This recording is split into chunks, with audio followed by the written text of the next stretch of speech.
Another chapter in the dramatic fall from grace of a sporting legend. Lance Armstrong's lucrative sponsors have started to withdraw their support. First, it was the American sportswear company Nike that ended its sponsorship of the American cyclist and 7-time Tour de France winner, saying that there is insurmountable evidence he took part in doping. Well, Anheuser-Busch, which makes Budweiser beer, soon followed suit, saying it will sever its ties with him.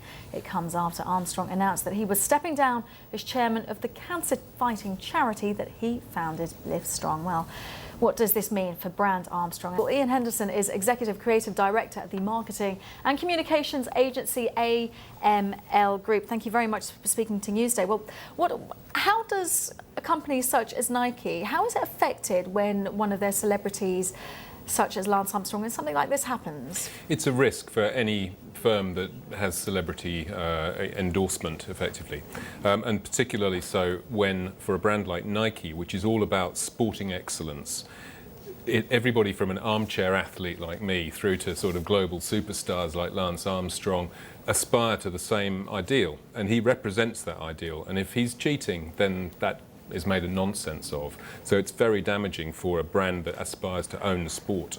So it's risky for a brand, any brand, Nike regardless, whichever brand, to get involved with an athlete? It is risky, but the rewards are huge. I mean, Lance brought cycling into completely new markets. He's delivered huge benefits to all of his sponsors over time, so they have to take a judgment as to whether that's worth it.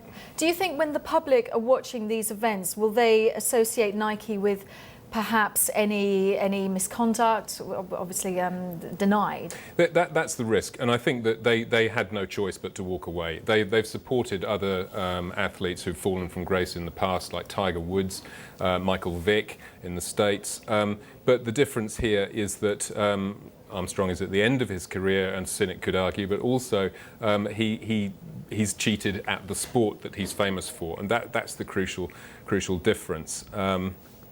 I think that I don't think people will. I mean, I'm a cycling fan. I cycle myself. I think that I have a lot of sympathy actually for Nike's position. I was supporting Lance Armstrong until the latest revelations came out.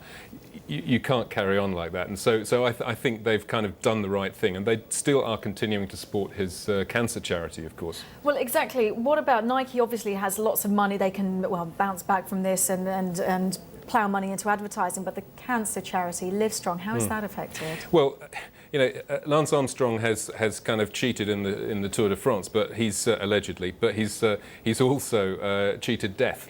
You know, he's recovered from cancer. That is a huge inspiration to a lot of people around the world, and they can't take that away from him. And it seems to me that that may well be the route back, if you like, for Lance Armstrong to regain at least some of the respect that he's lost, and you know, chance of redemption. And I think Nike can perhaps do the right thing and maybe try and support that. Okay, Ian Henderson, very good to talk to you. That's Ian Henderson, Executive Creative Director at the Marketing and Communications Agency AML Group. Thank you very much for your time.